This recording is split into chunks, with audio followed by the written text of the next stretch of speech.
Legend has it that Daniel Boone said, "Heaven must be a Kentucky kind of place." A tour around Warren County reveals that statement's accuracy. Our county is rich with natural and man-made beauty. From creeks and caves to historic buildings, we've got a lot to soak in here. The comprehensive plan encourages the protection, enhancement, and capitalization of Warren County's natural and cultural resources. The current policies in the comp plan offer a framework for the benefit and enjoyment of these resources. One goal, lofty as it may seem in our fast-growing community, is to strive for an appropriate balance between development and resource conservation. Warren County is an attractive place to live. How do we maintain our local charm while accommodating the influx of people who want to settle here in part because of the aesthetic appeal? As we consider this goal, the comp plan encourages that we also factor in air and water quality, as well as minimizing human impact on the natural environment. And we can't neglect our historic, architectural, and archaeological heritage. The comp plan not only urges us to document our historic resources, but also to foster their preservation. As we've witnessed, sometimes it only takes a few moments to drastically change a landscape. But that doesn't mean we don't have the opportunity or responsibility as a community to preserve those resources. If heaven really is a Kentucky kind of place, then we're lucky to live here. And we can use the comp plan as a tool to maintain our own little slice of heaven. Continuing with the Focus 2030 Comprehensive Plan 2022 update, we will now look at Session 4, which is our Natural and Cultural Resources element. Looking at the goals and objectives, our first goal is to protect, enhance, and restore Warren County's irreplaceable natural and scenic resources, striving for an appropriate balance between development and resource conservation to maximize the benefits conferred on our community by its natural setting. Looking at Objective 1.1, it's review and, as necessary, modify the land development regulations to ensure that land use and development decisions consider the physical suitability and natural resources of individual sites or areas anticipated for development. When we look at our action items under this objective, it mostly talks about our 100-year floodplain, our karst environment, and protection of existing mature trees. We do have various regulations protecting all of these elements, mostly in our zoning ordinance, our 100-year floodplain, we simply prohibit structures being built in the 100-year floodplain. And of course, if any soil is removed or fill of a 100-year floodplain, it has to go through the proper permitting processes through the state and federal governments, as well as sign off locally.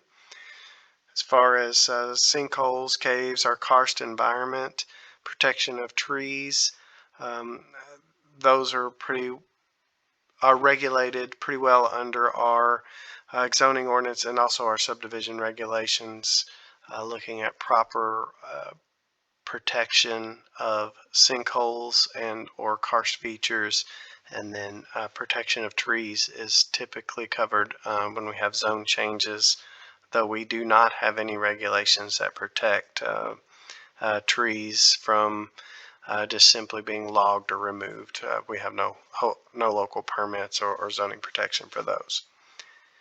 Our next goal is NCR 1.2, protect Warren County's air quality and its water supply and quality for the benefit of present and future residents and visitors.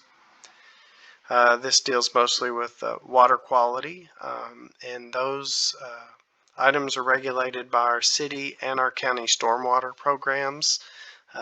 County is Warren County Public Works, and city is our engineering department for the city of Bowling Green. Both have stormwater programs and have lots of regulations that control stormwater runoff and protect our water supply. as well as our subdivision regulations, and those agencies also are part of our development review team for the community. NCR 1.3, ensure that development is compatible with the natural environment, preserves unique landscapes and natural areas, conserves environmental resources, and minimizes human impact on the natural environment.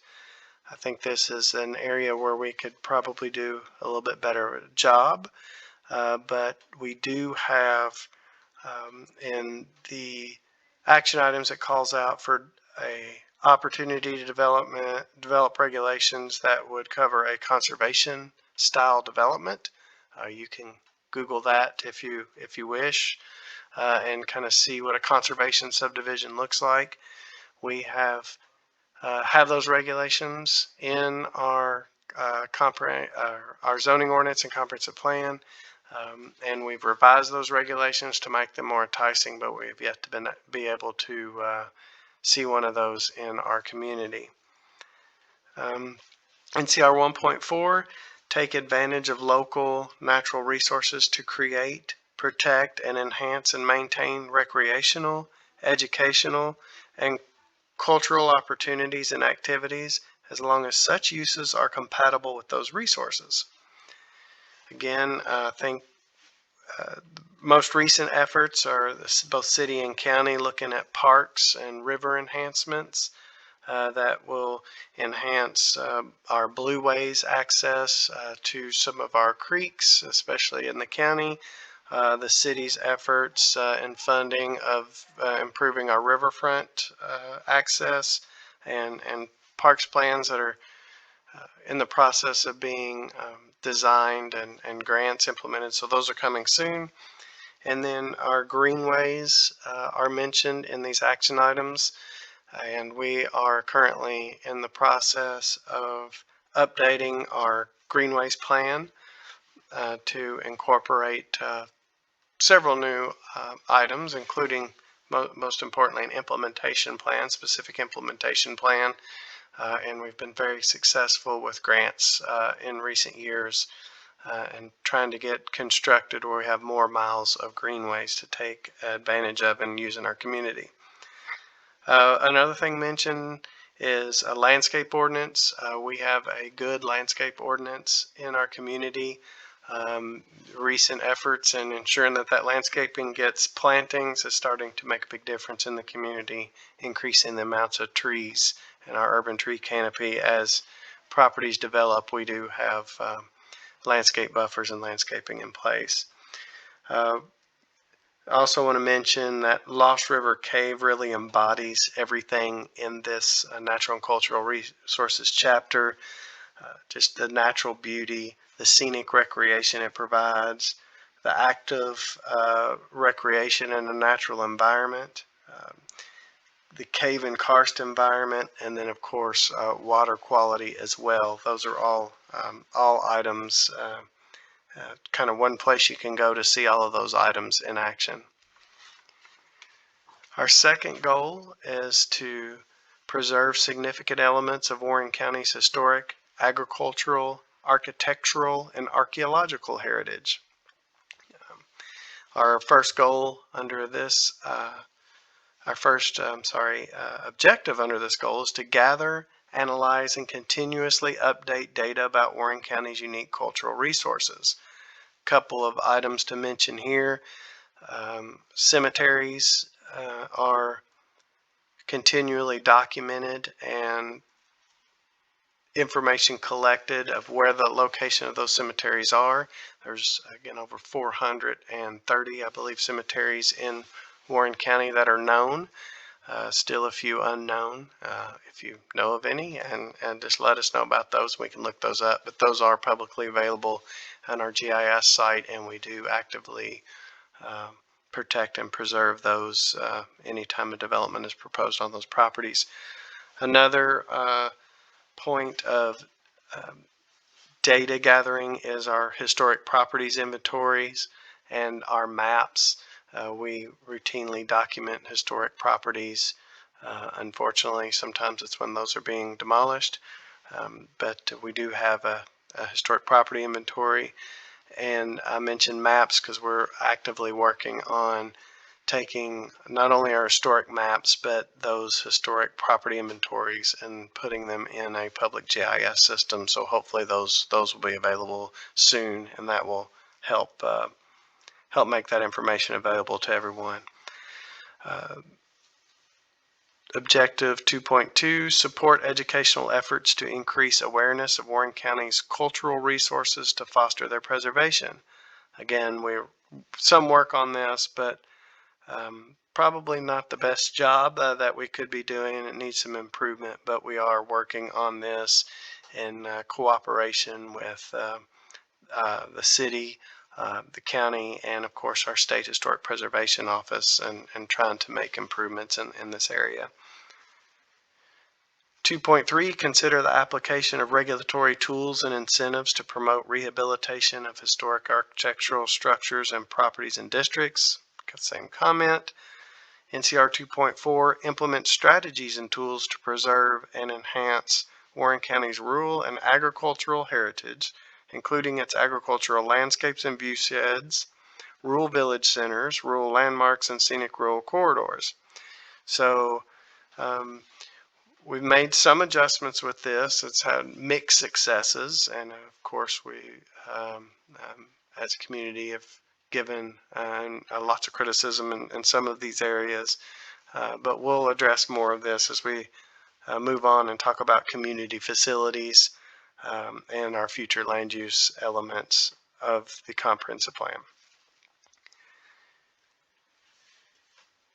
NCR 2.5, promote the economic viability and vitality of historic neighborhoods, historic districts, and rural landscapes, adjusting local government decision-making processes as necessary to adequately consider cultural resources and historic preservation. Much of the same comments here, but we have made